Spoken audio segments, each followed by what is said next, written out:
And welcome back to another episode of Kicking It with Keisha&K.C. I'm KC. And I'm Keisha. And tonight is Ladies Night. We call it Ladies Night because we have a panel of special guests, all ladies, to give their input on life, love, relationships, or whatever else come to mind. So sit back and relax and enjoy the show. We're also going to take a look into some domestic violence awareness issues that are going on around the world. So that's something else you can look forward to hearing about as well. And our panel of ladies are Xania, Anaris, Samara, Isla. And I'm Crystal once again. So to start it off, Crystal. Okay, ladies, what is your definition of a healthy relationship? I think it's one where there's good communication, open and honest communication from the start. For me, that is the most important thing, open and honest communication. Okay. Sometimes I find it hard for men to communicate. They think that we automatically know what's on their mind, or like we can read their minds, or we just know, and then so they don't express themselves as much because they think that we should already know that, or you know what I'm saying. So sometimes that communication, like, you really have to express to them, hey, talk to me, let me know how you feel, let me, you know what I'm saying. So I agree with communication too. I'm big on that. Like, talk to me, let me know what's going on. And when we do talk, I want to listen, and for, you know what I'm saying, you to be able to express yourself. Like, sometimes when people telling how they feel, it turns into an argument. Mm-hmm. And whenever you expressing how you feel about something or felt about something that happened, I don't think that should turn into an argument with the other person. Mm-hmm. Like, that healthy communication where you can talk it out, and even if it does get heated, but it comes back down. Right. Mm-hmm. That's where you go into an open communication, meaning like you can say what you're going to say to me, I'm going to say what I want to say to you. We have to sit down and dissect it, but without getting angry at one another. Absolutely. Mm-hmm. I think men are taught, like, from childhood to hold back their feelings. You know, they taught like being expressive is a form of weakness, it's a form of acting like a female, and I believe that's why a lot of men are closed off.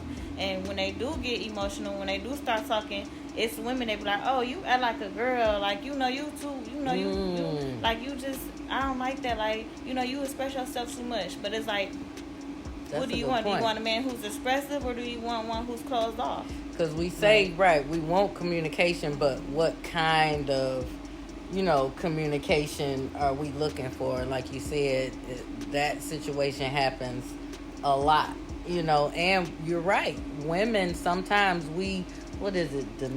What's that word? Demasculate a man, or emasculate a man, because, like you said, we want him to communicate. But if he communicates and say he sheds a tear, it's like, oh, he was crying. You know what I'm saying? But like you said, we do often teach men that, you know, it's shameful as a man to show like any type of emotion, especially with their woman. Or even, like, I know that some men, they won't cry in front of their children, or they won't hug their sons or kiss their sons because they feel like it's going to make them girly, or, you know, they won't be able to, they won't be hard. It's going to make them soft. Yeah. You know what I'm saying? And that's not true. It's unfortunate that stereotype is out there.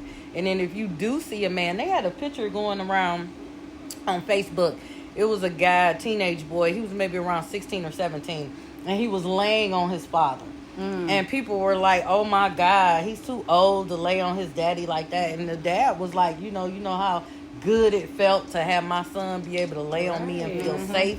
But they were, you know, people took that and was like, oh my God, he's too old, you shouldn't be doing that, that looks gay. And it's like, this is a father and son. Yeah. Why would you take something like that and try to turn it into something right? So innocent. Something so innocent, right? Why would you sexualize that? It? Was their bond. You know, that was their bond. And you know, when you all were talking about a man expressing himself, do any of you ladies have sons? Yeah. Because when you all were talking about that, like, I don't have sons, right?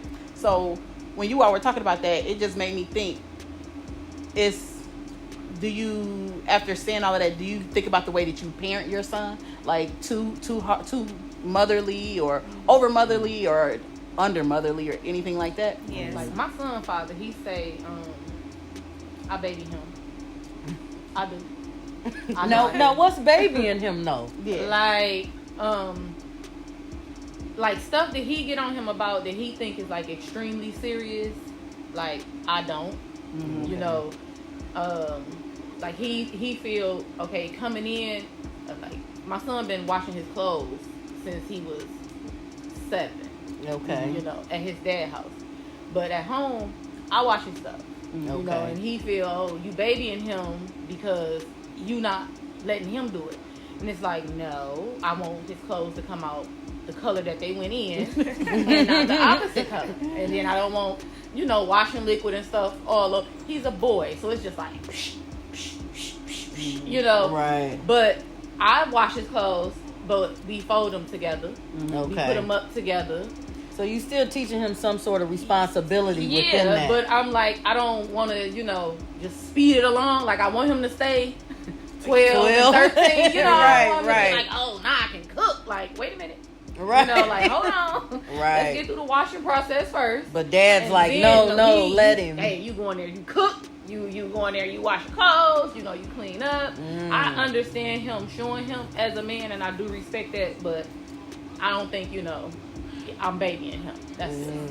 Now, do you think at a certain point that you might be too motherly, like as far as like when he says, you know, let him wash his clothes, and you're like, no, I don't want it to get messed up, or I don't want him. But do you think it's going to be allowed? Okay, now you're 15.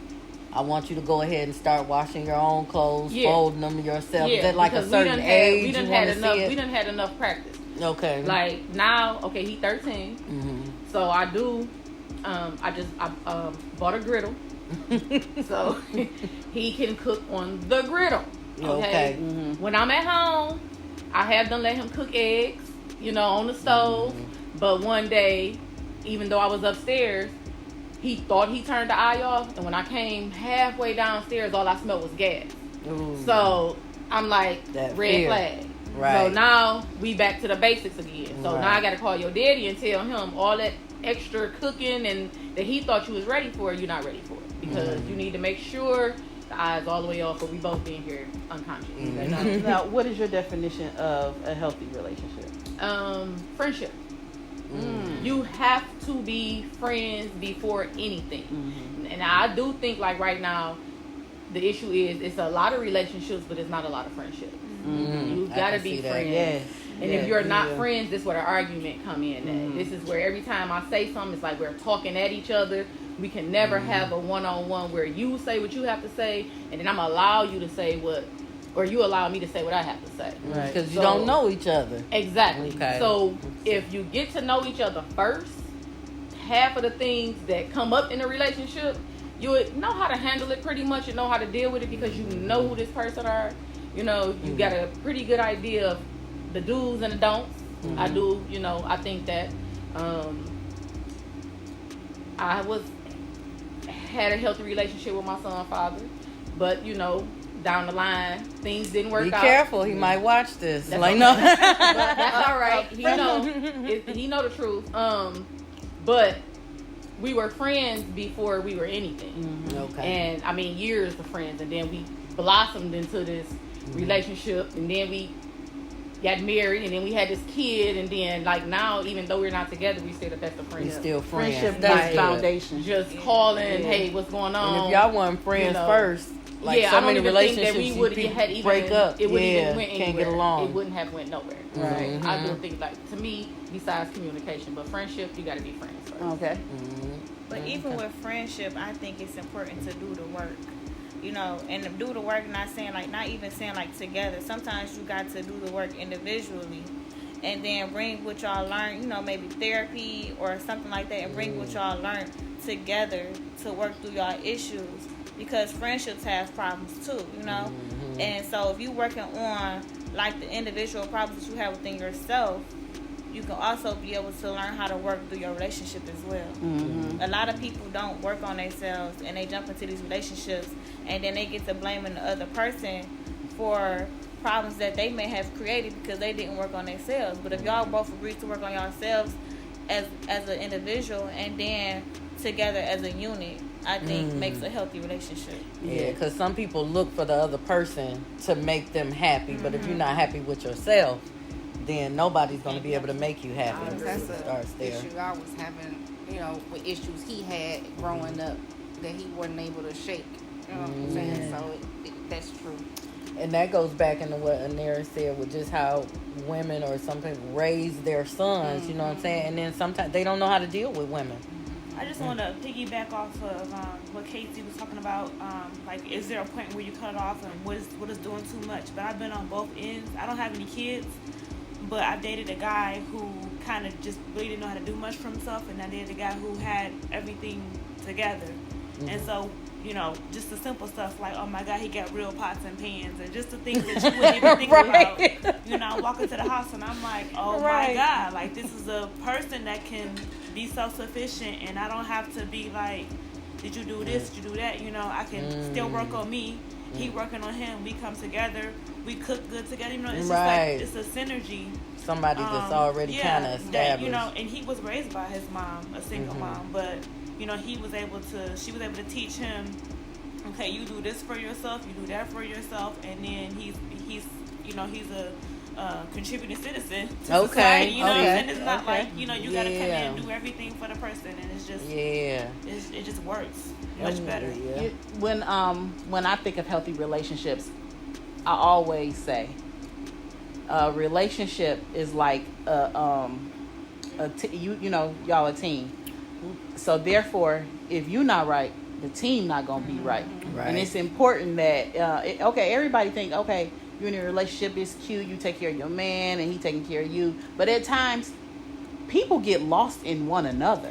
And it's important for you to remember who you are.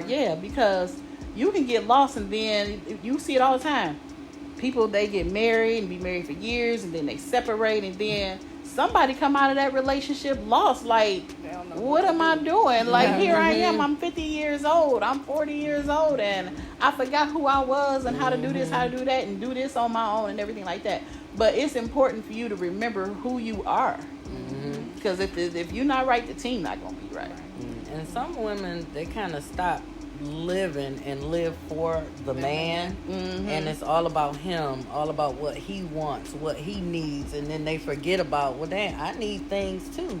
But once you put a man in that situation, sometimes they feel like that's who you are, and they'll move accordingly like that. You're giving your all, and he's going to keep taking, not because he feels like he's doing a disservice to you, but because that's what you keep giving. You allowing it. Right. I say all the time, just keep taking. A person only going to do what you allow them to do, whether it's in a relationship, a job, whatever it is, your friendship, whatever it is. A person only going to do what you allow them to do.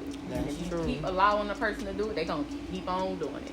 And then at the end of the day, you sitting there with your lip on the floor, trying to figure out what happened, and they out there enjoying, having their best life, living their best life, and you sitting there like, well, that could have been me, but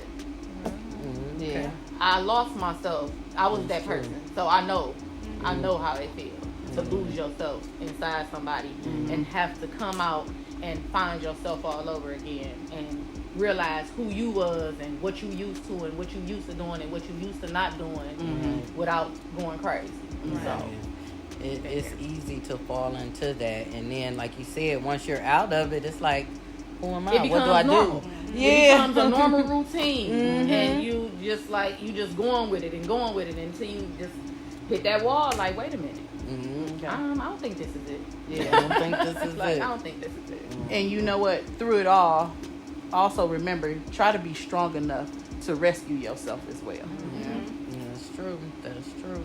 And when a relationship is not healthy, you need to be able to recognize it. Some women stay in it so long and think, oh, this man's going to change or something's going to get better. And they see the signs, but for some reason, like with women, it's almost like an embarrassment. You don't want to tell your friends, or you don't want to tell your family, or I spoke so highly of this person and now, we're going through this. I don't want anybody to know. And a lot of times because of shame, we hold things in and stay in situations way longer than we should, and do things that we shouldn't because we're worried about the perception of other people. Right. And that's really unfortunate that holds such a big weight on how we live our lives. Yeah. But we live in a day and age where you need to tell it.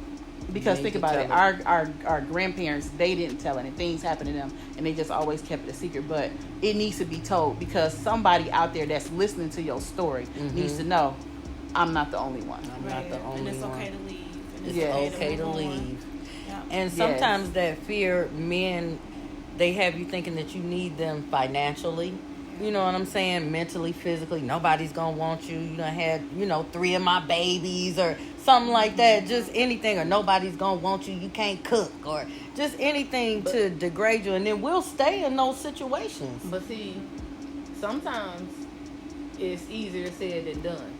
Right. That's true. Looking from the outside, a person who you can done confided in or whatever and done talk to or felt you can talk to and then discuss something, and you should do this, you should do that, you should do that, and it's just like not that easy just to get up and walk away. You need help, you support. Never really know what keeps a person in a situation. You just never know what they're going through mentally. Exactly. For example, our mom, she raised us to be very strong, independent individuals, and she was going through something. We had no idea that she was going through it, and to this day, we don't know if it was a pride thing, if it was a shame thing, or I think it was more a scare shame. thing. We just don't know what it was. Yeah. Now, for the audience, these ladies here, their mother was in a domestic violent relationship, which actually ended fatally for both parties. It was actually a murder-suicide. I knew your mother. I loved your mother. Very sweet lady. She loved her girls. She loved her grandson. You know what I'm saying? So, it was hard to see such a strong woman like that. And it's like, wow, she went through that. Were there any signs that you guys, looking back now, that you can say, like for people that are maybe in these situations or, are watching somebody and they're not too sure if something's going on? Were there any signs looking back now that you can say, dang, why wouldn't we pick up on this? But if y'all want to, then we can all say what we thought. Well, from my initial point of meeting him, you know how your mother has that intuition? I think we all had that intuition. Like, he seemed okay, but something just don't quite seem right. Like that curl just wouldn't curl right. He was definitely weird. Like, the biggest sign that was for me that something was wrong with him, it was no sign of domestic abuse. But the sign that something was wrong with him was because he used to always talk about who he was in his past tense. And that was just like his everyday conversation. And to me, I was like, that's not normal. Because you keep talking about who you used to be when you used to do this, that, and the third, but who are you now? Who are you now? Right, like he was stuck in a time warp. Like, who are you now? Like, that's the person I want to know because you in our life right now. I don't care really about who you was back in the day. Maybe we could talk about that later, but let's talk about who you are now because you with my mom. Right. Did she ever, like, express any concern to you guys? Not to me. I think we asked her. She said. So it was. This night before she passed. Well, I'll just say like 2 weeks before she passed, I had like a Valentine's get together in my house, and I was just, we always kind of grew up in like a. What do you call it? Like a blended family. So my dad, he had his first wife and his first set of kids, and then we would always come together. And so, I just thought it was cool to invite my dad and my stepmom and then my mama and him. We had like a whole big thing over at my house, and I just kind of looked up and he was staring at me. Like, he was just glaring at me like he was mad. So I looked back at him, and so a couple weeks passed, and I said, Mom said he was looking at me like he was crazy. Like, is he mad at something? And she was like, no, he not mad. He mumbled to me that he was upset that. Because it was a happy, joyous occasion. He was mad that my dad was there, but my dad not checking for mom. They've been divorced for X amount of years, and his wife is here. That's what I was saying. You said he was with his wife, right? You know, we just a big happy family, so it was normal to me. You know, I didn't think nothing of it. And obviously to your mother, because she brought like, hey, you know, the family. She did put me in my room, and she said, I didn't know your dad was going to be here. But it still didn't click to me that was because she knew that he would have a problem with it, but you guys not thinking like that. It just never clicked to me. But then, like you say, you start looking back on things, and like, okay, well, yeah, he was looking. I'm not supposed to say he would say things. You know, we just were like, okay. So, like, you know, that was like 40 years ago. Like, right. You know, back when y'all was in high school. But like, he's still holding on to that. It was a self-esteem issue because back in high school, like, he was slim and played basketball. He worked for a local news station. He did all these things that, like, made him, like, the man. But now, you know, you're not the man no more. You know what I'm saying? And I just don't think he came to terms with who he was. That's unfortunate too, because it's almost like you guys are trying to enjoy this time, and this whole time she's feeling like, oh my God, he mad because my ex is here. But you guys trying to have a good time, but the whole time he's angry, probably, you know, saying little things to her and nobody knows. You know what I'm saying? So it's like women, we're experiencing these situations and we can't share it with anybody because, you know, we feel like they wouldn't understand, or, you know, you don't want to sometimes hurt the man, or you don't want people to know that he's like that, or, you know, he would do that. Because she really wanted, you know, she had gotten older. She wanted to really be loved and have, you know, a companion. And we, you know, kind of, I don't want to say selfish, but, you know, we doing our own thing. So, you know, she just wanted hers. So it just... And then y'all were grown. I think, you weren't being selfish. Y'all were just living your life. So don't feel like that. No. Yeah. But I don't think that was selfish. I think you guys, you were grown, living your lives, and you probably in no way would you think that your mother would be at her age in this situation. She retired, found love, and then you find out the love wasn't the love that you had hoped for her to get. Right. You know. But I just be honest and say, like, we just all kind of just felt like, even her wedding, we just was kind of like, okay, you know, we wanted to be there for her, and we tried, we showed up for her, but it was just something that just always was just like, it was just something, like, you know, I'm gonna let you marry my mama, but I got my eyes. That spirit of discernment, it was real heavy. Like, you know, like when you got that gift where you can be around people and you feel their energy. That's just how it was. Like, we felt his energy, like, and we knew something was. It was just. She said something like a few days before her wedding. You know, it was like she really was kind of hesitant, and then I said, "Well, it's not too late to change her mind." And she was like, "Yeah, it is. It's too late." You know, so she was just feeling like she had to do it. But, almost like being trapped in a situation. What were we talking about? Being manipulated, relationship manipulation. Yeah, and you feel like, nah, like I don't want to do that to him. Yeah. Okay. Or she didn't want us to really know how he was. You know what I'm saying? Because she still held up for him, and you know, oh, he's not that bad. He's a good guy, and well, maybe he is, but you know, something ain't quite right. She was scared of what we might have done. Most importantly, she was definitely scared of that. Okay. Well, we're going to take a quick break to give a shout out to our sponsors, and then we'll be right back to you guys. And welcome back once again to Kicking It with Keisha and KC. And once again, it's ladies' night here with Kicking It with Keisha and KC. So let's get right back into it. So, ladies, let me ask you this. The 18-year-old you love different than you now. So tell me 2 things that you've learned about relationships from the time you had your first relationship up until now. Zan, you want to start, or you want to pass it to Mary? I'll start. Okay. What I learned about relationships is sometimes like you can be the problem, Like you can be the issue, and you just think you perfect because you was raised like in this, perfect family. Okay. And until you introduce like to the world, you know what I mean? Because you've been sheltered and like you introduced to the world, and you like, oh, I'm not perfect at all. And then you start seeing the other side of you that you ain't even know you had. So. Okay. All right. Something that I learned is that everybody's not always trying to challenge you. I always felt like if you had a different opinion than mine, you were trying to challenge me, and I had to challenge you back. I was combative. And now I learned it's okay to have open communication, and you don't always have to agree. And every opinion that's not the same as yours is not an attack. Right. And so it's really good to be able to have open communication and still not even come to, you guys may not ever come to an agreement, but the fact that you heard each other out and you guys can both have your different opinions and still be okay with that. Okay. All right. I like that. I like that she said that, like, every time somebody disagrees with you, it's not an attack on you.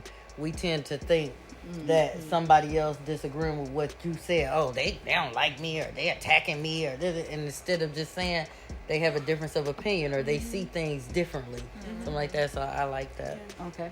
Isla? Well, the 18-year-old me, I didn't care nothing about loyalty. I didn't care nothing about none of that. Versus me now, if your loyalty don't match mine, it's just like not gonna work out.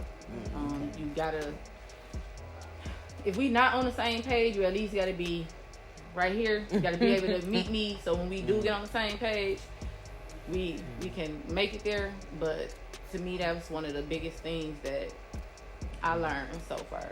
Yeah. Loyalty. If it's not about that, like I said, when I was 18, I didn't care. It was bye, I would have to say that I learned, number one, pick your battles, because everything everything don't have to be your battle. Sometimes it's just meant for you to just hear and just leave it there and let that be that. And another thing that I learned is watch who you love. Everybody is not entitled to your love.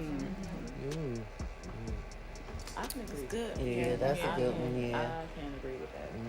I think I've learned, like the younger me in relationships, I allowed things that now I wouldn't. I think I learned to be stronger because of the things that I went through in my relationship. So I can say that before, like, I was a little reckless when I was younger and didn't really care. Like, you can have, I'm dating Ricky 1, Ricky 2. I got a Ricky number 3. Right. Like you said, didn't care about loyalty. Right. Thought it was cute. I had 3, 4 boyfriends. He do my hair, he do my nails. And then now I realized that playing that game, you can get somebody hurt. Because I've had guys hiding in the bushes, run up on me. My daddy had to pull a gun coming to the door. What you doing? Like playing with people's lives and emotions. And I realized at this age, you can't play. With somebody's mental. Like, like now I wouldn't dare play with somebody's head or play a mind game, and I don't want it done to me. And I realized,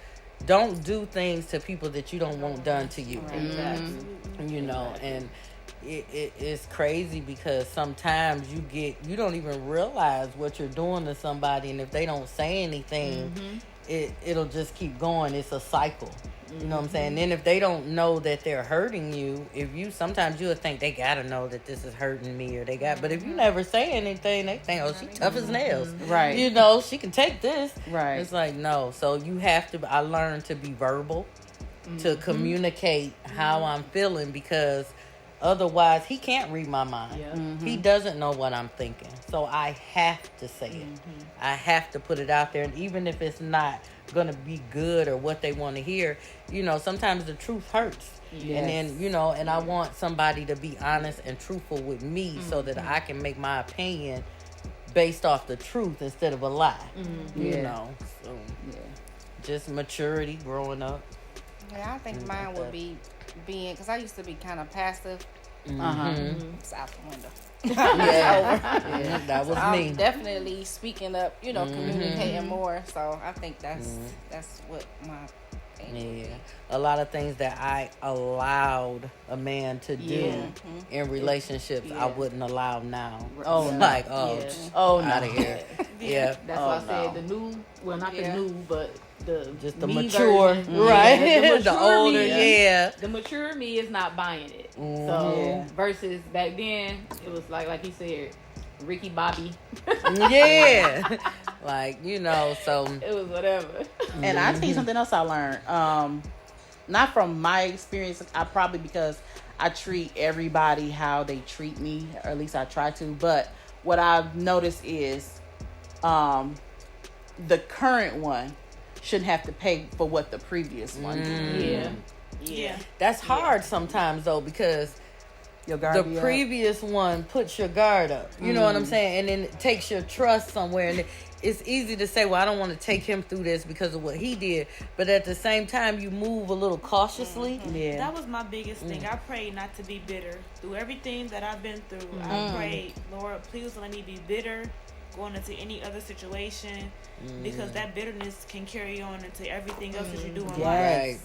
Work, whatever else you do in life. I gotta be around people that work. I work in a place where you gotta kind of just be in the good spirit. You have to be in the good spirit where I work. So I just pray that I just didn't, become this bitter, mean person. And then just the opposite for me, the first time in trouble, I was out the door. Like I'm quick to be like, oh, I'm out of here. Okay. Now, like I said, and that was my whole thing where I felt like everything was an attack. So now I feel like, okay, I don't like what you said, but let me tell you I don't like what you said, and let's see if we can come to a conclusion or just kind of figure out how to communicate a little bit better going forward. So it's so funny to me because my previous one is my current one, and so I was at a point where I used to hold everything that had been done in the past over his head. Like and he couldn't used to tell me, like, well, if we moving forward, let's move forward. Stop holding the past against me if you forgave me. And he was like, do you really forgive me?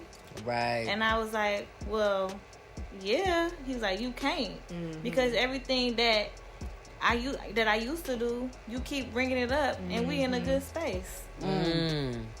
And I think that just comes from you almost feel like it's too good to be true. It's like PTSD, you know what I'm saying? Yeah, like, it is. I got PTSD from what we used to you go did, through. right?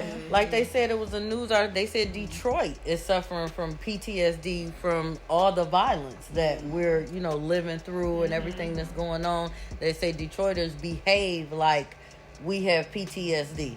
I can see that because there's still some things that I know downtown is like coming back. I haven't been downtown in a long time. I just kind of just don't go. So I can kind of see that certain things I just don't do because I'm like, nope. Something can happen, or something built this fear. I just don't do certain things. And then it's a trip how COVID shined a light on good and bad relationships. Like people came out of the pandemic like I'm done. And then people like came in like I'm in love. Right. We were trapped together. Oh no, he crazy. I ain't know this about him. So see, a lot of people learn. Because if y'all was friends first, you knew he was crazy. I would say that to my mom like all the time. Oh, I don't know this. I didn't know, this was going on. I didn't know this. And I'm just like, because you didn't give it a chance to. You just jumped right full head on and voila. And then 6 months in, you like, he got this going on. He got this going on and this going on. And I'm just sitting there like, dang. Like, what you gonna do? Right. How you gonna work this out? The minute you mention therapy, it's like, oh my God, we don't do that. We can't go there. No counseling. Oh no. And then I'm looking at it like, if it's something that you want and you want to make it work, you by all means, you're gonna do whatever it is to keep y'all at one. Why are we afraid of therapy? I would go talk to somebody in a minute. Do you Because it's better to me. I found it better to talk to a stranger than to talk to somebody I actually know. I had to do therapy because I didn't want to be angry, you know what I mean, stuff because of what happened to my mom. So I had to, free yourself. Because I can see that. I can see that anger just because it wasn't fair. You know what I'm saying? It was like you talking to her and then bam, like that's it. Yeah. You know what I'm saying? What you mean? Like she had She's so gone. much more to give, you know, Right. so much more life to live. Man. So I had to. Yeah, I think we always talk to like go to God about it, but people don't realize like God is who brought therapists here to help us. You know what I'm saying? Yeah, like we gonna pray and we gonna go to God about it, but we still need that physical help, like, you know, that contact. So Yep. Yeah. Well, ladies, we just want to thank you for joining us tonight. Yes. This was our first ladies' night. You all are our first ladies' night guests, and we really appreciate you. You're more than welcome to come back anytime. Anytime. Yes. Thank you for having us. I almost want to do a part 2. It seemed like we didn't have enough time. Exactly. Yeah. So we may look out for that. We may do a part 2. Yes. Okay. Well, it's KC and Keisha, and we're signing off. We'll see you in the next episode. mwah. Oh, yeah. Welcome to Nigga News. This nigga gonna start announcing that shit in a little bit. He don't never announce Nigga News, man. How the fuck you ain't gonna never announce Nigga News, man? You step out the door first. Nah, man. How you gonna say it? How you say it? What's poppin'? We in Nigga News. How y'all doing? Oh, yeah. It'll be like that. We got our homegirl KC in the house. Usually we bring our niggas, but KC in the house, and she just pledging for all the women to give them growing tips. Actually, every time we air like our podcast, people always want to know more about Jay, more about nigga news, more about weed and everything like that. So we decided to sit down and interview Jay. Shout out your Facebook, your Instagram, or whatever. Oh, y'all know I be hiding and shit. Okay, you don't have to shout it out. You don't have to show it out. You don't have to shout it out. With this nigga news, you know, we just gonna be real niggas. You know what I'm saying? I be hiding and shit. I don't go to the parties no more. I don't be my shit all private because I've been growing so long. I gotta say, best friends get shot in the head, burnt up, all because they thought they had weed in the house. When did you start growing, Jay? Man, I've probably been growing for about 20 years now. Oh wow! Yeah. You started off like time for me to retire. Retire. Hell yeah. Look, everybody, look at this. He's smoking some serious stuff. He had to whip out a torch. Okay. I couldn't find Meanwhile, my life. I'd have had a little match. Like, That's a torch. Yeah. like when I tell you they're smoking some fire in here, you see me with my mask on. Nothing but the diamond wax. This is the best wax you can buy. I call it rich nigga wax. $50 a gram. If you know the guy, they might charge you $75. Now, what do you do You with look wax? like you got money. What do you do with wax? You smoke dab. it? This the best, purest way to smoke weed. Smoke. It's like the pure THC. And then you ain't got to smoke it with no blunt or nothing. You got to make sure you find clean wax, though. Okay. This is a whole nother story. I know you want to get some growth tips, but it's like the purest form of weed, just the oil itself. Mm-hmm. You know, and then you smoke it with a little pipe, and it's a full body high. It relax your muscles. You don't feel no back pain no more. Okay. It feels good. You know, it's a good. That's a good way to smoke weed. You know what I'm saying? But Okay. you on growth tips, ain't you? Need some growth tips? Yeah, I'll take all the growth tips, but a lot of people just want to know who Jay was and things of that nature. So I said, well, let me sit down and interview him. Oh man, I've been everything. I've been the ice cream man. I've been the cab man. Shit, I've been broke on Section 8. How many You know high what I'm times saying? trophies have you won? Oh man, we done won all of them. It Yeah. feel like we done won so many high times trophies that they thought we was cheating. Oh my You know what I'm God. saying? But that came along with, you know, me hooking up with some good guys. Like, you know, I always like to say the heavyweight heads is my alma mater. You know what I'm saying? I learned so much from my partner that was a big part of that. You know, and shit. We just, you know, I kind of then branched off, you know, and nigga always want to go try to make some money on his own. Every time. So I had branched off and tried to start my own company, which should be coming soon. I told the state, you know, hey, I've been a weed man since 12. So they made me pay all my taxes since I was 18 years old. And I got the one of the, I guess the equity plan, the legacy plan, one of those. my agent or whatever, my lawyer, he got all them certificates for me. So I'm coming out as Homeboy Buzz, HBB. Okay. The motto is, the slogan is, don't forget where you used to get your meds from. Okay. Now, will you have a brick and mortar location? Homeboy. But you will have a physical location? Yeah. Okay. I got a location going at the First Michigan Cannabis Mall in Pontiac. Y'all can Google that, it's coming. So that's probably where y'all can maybe start meeting me at or something. I don't know what's going on yet. It's a $49 million project. They just won their court battle to go forward, and they putting the roof on, and I'm one of the minorities on the block. We got people from Cali, people from Colombia. It's wild, you know, and I feel blessed to be able to be in that. So that's coming soon. It's supposed to be open, but so you're gonna sell weed, the wax, edibles. What about a clothing line? Anything of that nature? I mean, really, I'm just like, I've been messing with weed for so long. I want everything that got to do with weed, because I got, you know, like I feel like, you know, as a weed man, they Xing the original weed man out, and it's more like I want everything. Like I want hemp sticks to go to a hemp company. I want a hemp clothing line. I want a CBD line. I got something special. I want to be a blessing to the community. Like I got this RSO pill, and I feel like this RSO pill that I make, it heal everything. You know, like Dr. CB say, it just, I give it to everybody who got cancer. It stop their brain tumors from bleeding. The doctor might say they got 2 weeks left to live. I start giving them this pill. They live for 6 more months with just 20 pills in them. Yeah. My boy had brain cancer. That's how I started making them. Okay. They told him he had 6 months to live. And I gave him 180 pills, and then an extra 40. So he took one in the morning, one at night. It cleared him out. He on 4 or 5 years living right now. Oh man, that's good. I've been the pill is what I'm really gonna try to push. Yeah. That's good. Yeah, I already had a doctor try to come get me, you know. He said he was doing a project with Dan Gilbert, but that didn't work out. I think Dan got sick. I hope you're on that RSO. I hope you're taking that RSO, Dan. Get well, man. You almost had your boy, you know, with them RSO pills.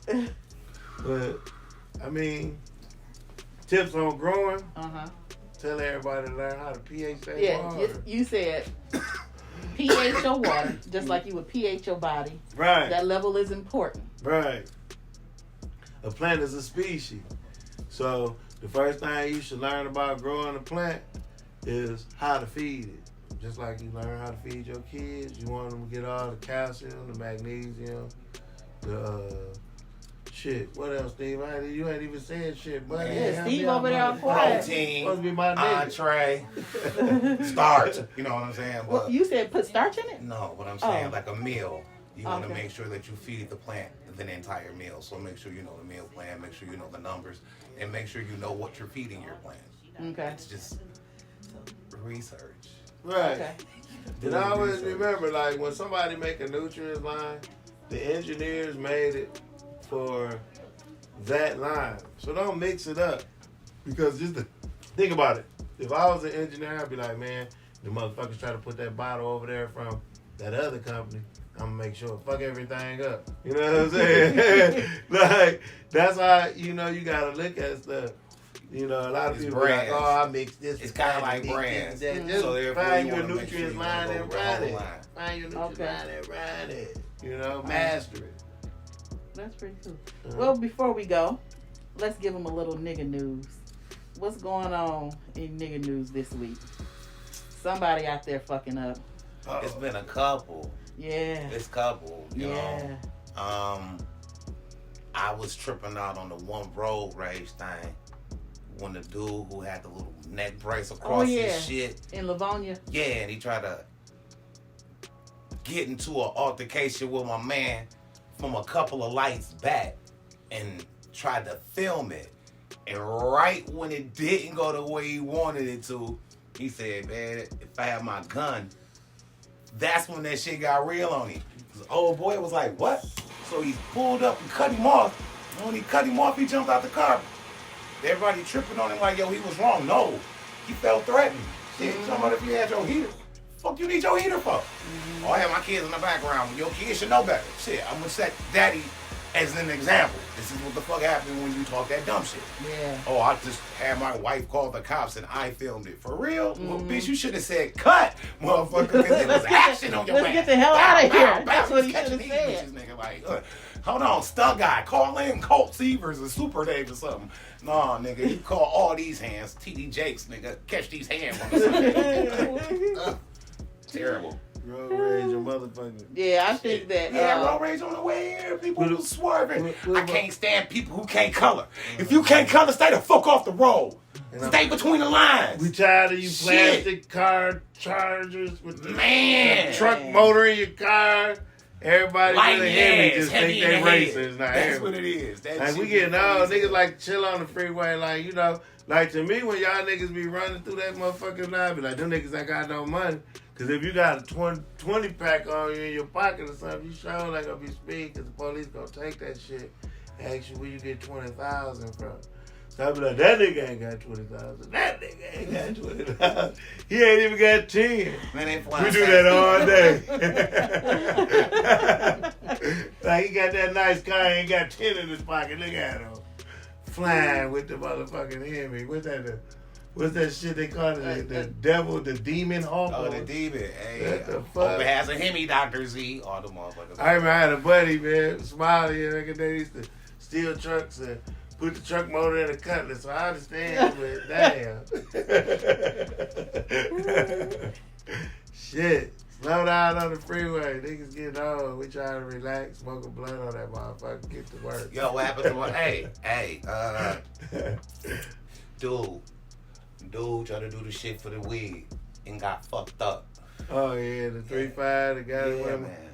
And we heard he did it. Well, and nigga news, you know, we always bring from that when we hearing on the streets and shit. We hear the motherfucker that shot the motherfucker for the 3-5, and that's sad. Yeah. He was a little fruity, and he want to go to jail anyway, so boom, they need to hurry up, lock that nigga up, save the taxpayer money, and sue that boy parents or something for some money and kill that boy for 3-5. For a 3-5. Man. Damn, he probably was selling it for 25 if he had the good price. Boy. Dang. That's sad. Was it a Zaza pack? That, I don't give a damn. I know it don't make no difference, but damn, my nigga. Shit, sometimes we need to kill some of our own community. When somebody do some heinous crime like that, man, we need to just get rid of them. Like, oh, we don't know what. No. We caught him and he's gone. You know what I'm saying? Yeah. We do need to bring the death penalty back. He's out of here, you know what I'm saying? But we don't need the death penalty like that because they kill a lot of black men, you know, the wrong way. Mm-hmm. But, we, you know, as a community, you know what I'm saying, when we find little bad apples like that, we know he did it. Okay. And we're like, well, he's gone. he went down south. He's out of here. Down south. We're safe again. Basement, beating your ass. I'm tired of all the crime. Shit. Me too. Get a break. Me too. Then they do stupid stuff. They're stealing steering wheels. They steal steering wheel like, damn, nigga. Yeah. You see how fast they doing it? I mean, like. Well, thief always fast. Fast as hell. Let them have it if that's the case. Because thief always fast. I seen thief break his ankle and make it home. Didn't know his ankle was broke till he got home. That's a nigga news. Nigga news. Tune in. We gonna get live. One of these days, Steve gonna butt in and talk more. Nigga. Steve is bringing the smoke. Man. Oh yeah, he got the smoke. He bringing the smoke. He got hold on. Shameless plug. What's this? Mania's Delight. Oh yeah. Fruity Pebble Snack. Mania's Delight, man. Earth, Wind, and Fire. I felt like I got famous at the High Times Cup for the Fruity Pebble. Y'all gonna have to give me a sample. My nigga got them too.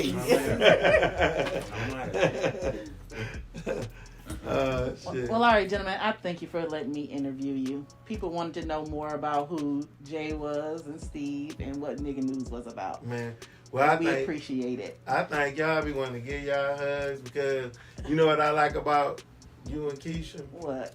is y'all got the energy, y'all got the drive to just enjoy yourself and do stuff y'all just been wanting to do and enjoy, and I see it in y'all. Well, thank you. That's why I come. That's why.